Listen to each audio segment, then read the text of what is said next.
bersama saya Dr. Friska. Saya Dr. Rocky. Hari ini kita akan membahas tentang kejang demam atau yang biasa disebut dengan staph. Kenapa kita membahas penyakit kejang demam ini? Karena penyakit ini lumayan cukup sering terjadi pada anak-anak dan cukup mengerikan ya buat orang tua yang di rumah. Oke, nah sesuai dengan namanya adalah kejang demam. Jadi kejang demam ini adalah kejang yang didahului oleh demam terlebih dahulu. Biasanya mengenai anak usia 6 bulan sampai 5 tahun, tapi tidak menutup kemungkinan untuk terjadi di luar rentang usia tersebut. Nah, biasanya kalau ada riwayat ya dok ya, riwayat di dalam keluarga, jadi misalnya ada orang tuanya, mama, papa, atau mungkin pamannya yang punya riwayat kejang demam pada saat kecil, nah si anak kemungkinan besar untuk mengalami hal serupa juga lebih tinggi dibandingkan kalau seandainya tidak ada riwayat di dalam keluarganya. Jadi ya kalau punya riwayat sebelumnya ada kakaknya atau siapa yang punya riwayat kejang demam, jadi harus lebih berhati-hati ya, karena anak kalian ada kemungkinan kejang demam lebih tinggi daripada anak-anak yang lain. Nah, mungkin yang kita akan bahas selanjutnya adalah apa sih yang harus kita lakukan ketika sedang terjadi kejang demam.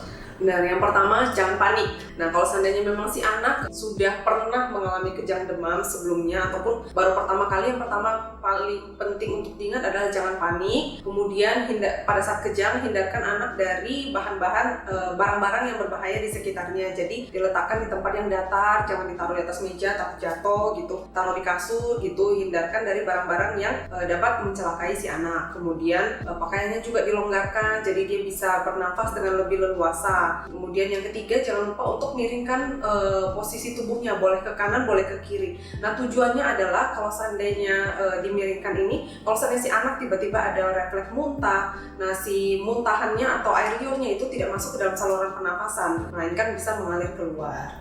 Dan juga apabila kalian tidak sendiri, itu bisa dibantu dengan divideoin karakteristik dari si kejangnya dan juga catat waktunya. Ini tujuannya bukan buat diposting di sosmed ya, ini tujuannya buat dibawa ke dokter apabila nanti kejangnya udah reda, jadi dokternya bisa mengkategorikan ini kejang demam yang jenis seperti apa, karena kejang demam sendiri itu ada dua jenis ya dok ya, ada simplex sama kompleks. Nah itu tergantung dari waktunya, karakteristik si kejangnya. Jadi tujuannya itu kalian videoin, kalau bisa kalian videoin dan catat waktu terjadinya. Dan juga ini dok yang harus dihindarin, itu sering ada yang katanya kalau lagi kejang itu mulutnya dimasukin sendok, disumpel apa dengan tujuan alasannya katanya biar lidahnya nggak kegigit. Itu jangan dilakukan ya, karena itu cukup berbahaya karena sebenarnya secara refleks itu sangat jarang lidah tergigit pada saat kejang. Malah resiko berbahaya itu apabila kalian masih langsung sendok apabila benda apapun itu yang masuk sana, kalau misalnya patah atau tertelan, jadinya tertelan bisa patah, betul, nanti malah masuk ke saluran pernapasan, itu malah jauh lebih berbahaya daripada kalian tidak melakukan apapun, nggak nyumpel apapun ke mulutnya. Itu yang paling penting, karena itu sangat sering banget dilakukan di luar sana. Nah, kemudian kalau seandainya kejangnya udah reda, segera bawa ke rumah sakit.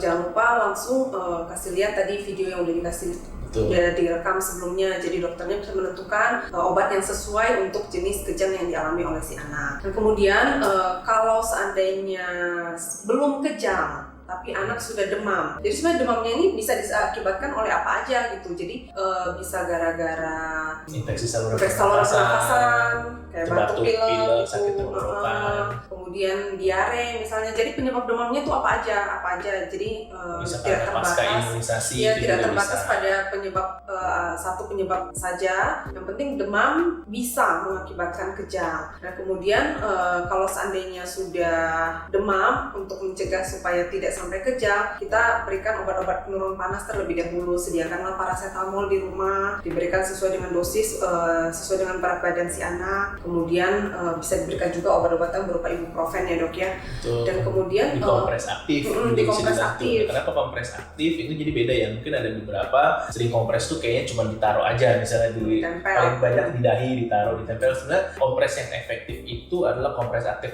Kompres aktif di sini maksudnya tuh diusap ya. Jadi diusap misalnya kita dulu kompresnya biasanya dengan air hangat ya dok ya, karena diyakini dengan air hangat itu akan lebih cepat mengeluarkan si panasnya tadi. Jadi gimana caranya? Biasanya diusap bagian dahi, di bagian bawah leher, kemudian di bagian ketiak, karena bagian-bagian yang biasa emang itu yang bagian paling tinggi suhunya. Jadi kalau anak kecil sih biasa pakaiannya dibuka semuanya, kemudian ditaruh dalam ruangan yang suhunya suhu ruang, suhunya yang nyaman. Jadi jangan pakaiannya dibuka terus AC dinyalakan juga, jangan. Ditaruh di suhu ruang, kemudian dilap lap terus-menerus dengan air hangat, mulai dari wajah, kemudian daerah ketiak, daerah selangkangan, semuanya. Pokoknya itu namanya kompres aktif. Kemudian kalau seandainya memang sudah ada riwayat ya dok ya, berarti ini gejala berulang kejang demamnya, boleh minta ke dokternya itu untuk diresepkan diazepam untuk jaga-jaga di rumah. Ini biasanya untuk anak-anak yang memang sudah berulang kejadian kejang demamnya. Emang meredakan si kejangnya tersebut. Jadi ya itu biasanya akan didapat setelah misalnya udah pernah kejang, karena obat ini emang harus sesuai dengan resep dokter, nggak bisa kalian tebus bebas di apotek. Oke, sekian pembahasan kita hari ini tentang kejang demam. Semoga informasi yang dibagikan bermanfaat buat teman-teman semuanya. Ingat, semua yang kita sampaikan tentang kejang demam ini jangan jadikan acuan 100% dalam kalian menangani si kejang demam ini. Saya Dr. Oki. Saya Dr. Friska. Kita pamit.